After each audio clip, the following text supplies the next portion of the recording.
بسم اللہ الرحمن الرحیم۔ عزیز طلبہ و طالبات، پاکستان انٹرنیشنل اسکول کے شعبہ اردو سے قیصر مسعود جماعت ہفتم کے قواعد کے سبق تفہیمی پیراگراف کے ساتھ آپ سے مخاطب ہے۔ امید ہے آپ سب اللہ تعالیٰ کے فضل و کرم سے خیریت سے ہوں گے۔ عزیز طلبہ و طالبات، آج کا جو ہمارا سبق ہے وہ تفہیمی پیراگراف کے حوالے سے ہے۔ جیسا کہ ہم جانتے ہیں کہ تفہیم جو لفظ ہے یہ فہم سے نکلا ہے۔ تفہیم کے لغوی معنی یعنی ڈکشنری میں اگر آپ دیکھیں تو اس کا مطلب ہے کسی چیز کا فہم حاصل کرنا، سمجھنا یا سمجھانا یا کسی چیز کے بارے میں معلومات حاصل کرنا۔ جبکہ پیراگراف جو ہے یہ انگریزی کا لفظ ہے لیکن اردو میں بھی استعمال ہوتا ہے۔ اردو میں اس کو عبارت کہتے ہیں۔ تو تفہیمی پیراگراف سے مراد یہ ہوئی کہ ایسا پیراگراف جس میں کوئی ایسی چیز لکھی ہوئی ہے یا کوئی ٹاپک ہے، کوئی عنوان ہے جس کو آپ نے سمجھ لینا ہے، پہچان لینا ہے اور اس کے بارے میں معلومات حاصل کر لینی ہے۔ پھر سوالات کے ذریعے سے یہ جانچنے کی کوشش کی جاتی ہے کہ آپ نے اس پیراگراف کو کس حد تک سمجھ لیا ہے۔ کسی بھی عبارت یا پیراگراف کی تفہیم کے لیے یعنی اس کو یہ جاننے کے لیے یا جانچنے کے لیے کہ آپ نے اس پیراگراف کو کس حد تک سمجھ لیا ہے، اس کے لیے سوالات کا طریقہ اختیار کیا جاتا ہے۔ پیراگراف کی تفہیم کے لیے چند سوالات دیے جاتے ہیں اور آپ سے ان کے جوابات پوچھے جاتے ہیں۔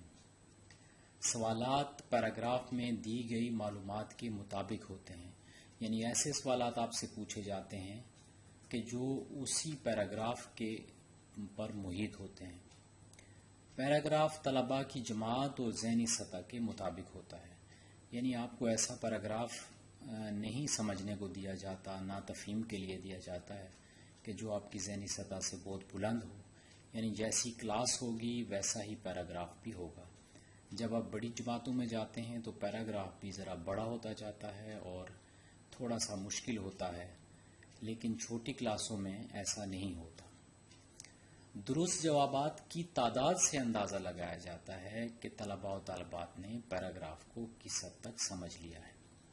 یعنی اگر آپ نے اس پیراگراف کو سمجھ لیا ہے تو آپ کے جوابات زیادہ جوابات آپ کے درست ہوں گے، اور جن بچوں نے اس کو صحیح طریقے سے سمجھا نہیں ہوتا ان کے جوابات کم جوابات ان کے درست ہوتے ہیں۔ تو جب بچوں کا جائزہ لیا جاتا ہے تو یہ دیکھا جاتا ہے کہ بچوں نے پیراگراف کے حوالے سے جو سوالات کیے گئے ہیں ان کے کتنے جوابات درست دیے ہیں۔ یہاں سے اندازہ لگایا جاتا ہے کہ پیراگراف کی تفہیم ہوئی ہے یا نہیں ہوئی، یا بچوں نے اس تفہیمی پیراگراف کو سمجھ لیا ہے یا نہیں۔ اب ہم یہ جاننے کی کوشش کریں گے کہ پیراگراف یعنی عبارت کی تفہیم کا طریقہ کیا ہوتا ہے۔ کون سا طریقہ طلباء و طالبات کو اختیار کرنا چاہیے جس کے ذریعے سے تفہیم اچھی طرح ہو اور وہ سوالات کے جوابات اچھی طریقے سے دے سکیں۔ اس مقصد کے لیے کچھ پوائنٹس یا کچھ نکات ضروری ہیں۔ سب سے پہلے کم از کم 2 بار عبارت کو پڑھنا چاہیے۔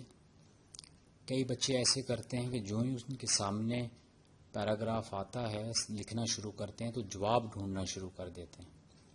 فوری طور پہ جواب نہیں ڈھونڈنا چاہیے بلکہ سب سے پہلے اس کو کم از کم 2 بار پڑھ لینا چاہیے۔ جب پیراگراف آپ سمجھ لیں گے توجہ سے پڑھنے کے بعد تو پھر سوالات کے جوابات دینا بھی آسان ہو جائے گا۔ دوسری بات کہ اس بات کو یقین کر لینا چاہیے، اچھی طرح سے اطمینان کر لینا چاہیے کہ جو عبارت تفہیمی پیراگراف کی صورت میں آپ کے سامنے ہے وہ آپ کو سمجھ آ گئی ہے۔ سوال کا جواب اتنا ہی لکھیں جتنا پوچھا گیا ہے، غیر ضروری چیز نہیں لکھنی۔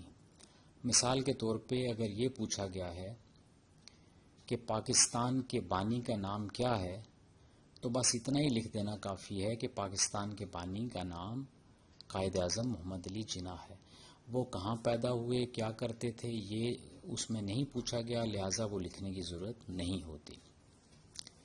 عبارت سے نقل نہیں کرنا چاہیے جواب۔ جو عبارت کے اندر لکھا ہوا ہے پیراگراف میں بہت کچھ لکھا ہوتا ہے، وہیں سے اٹھا کے ہو بہو لکھنے کی بجائے یہ دیکھنا چاہیے کہ سوال کس قسم کا کیا گیا ہے۔ آپ کا جواب سوال کے مطابق ہونا چاہیے، بے شک وہ عبارت میں دی گئی تحریر سے مختلف ہی کیوں نہ ہو۔ تو یہ نکات ہیں جن کو ذہن میں رکھتے ہوئے پیراگراف کی تفہیم کا طریقہ سیکھا جا سکتا ہے۔ عزیز طلباء طالبات، ایک تفہیمی پیراگراف آپ کے سامنے ہے، میں اس کو ایک دفعہ پڑھ دیتا ہوں۔ ہر انسان کے جسم میں 3 بوتل اضافی خون کا ذخیرہ موجود ہوتا ہے۔ ہر تندرست شخص ہر تیسرے مہینے خون کی 1 بوتل عطیے کے طور پر دے سکتا ہے۔ اس سے اس کی صحت پر مثبت اثرات مرتب ہوتے ہیں۔ خون دینے والے شخص کا کولیسٹرول بھی قابو میں رہتا ہے۔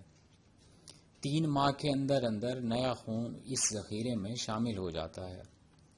خون دینے والے افراد میں قوت مدافعت زیادہ ہوتی ہے۔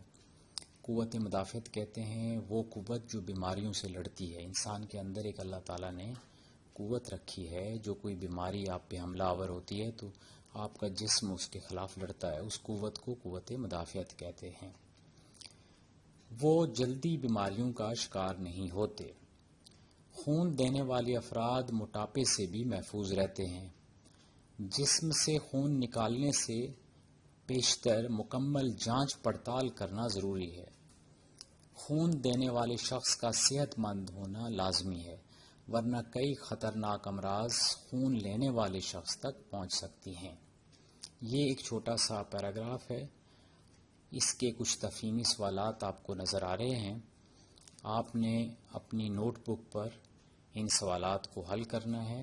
اس کے علاوہ ایک ورک شیٹ کی صورت میں بھی آپ کو ایک تفہیمی پیراگراف دیا جائے گا اور اس کے سوالات جوابات آپ نے کرنے ہوں گے۔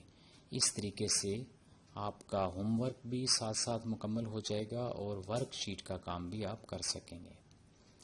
اسی کے ساتھ قیصر مسعود شعبہ اردو پاکستان انٹرنیشنل اسکول آپ سے اجازت چاہتا ہے۔ خدا حافظ۔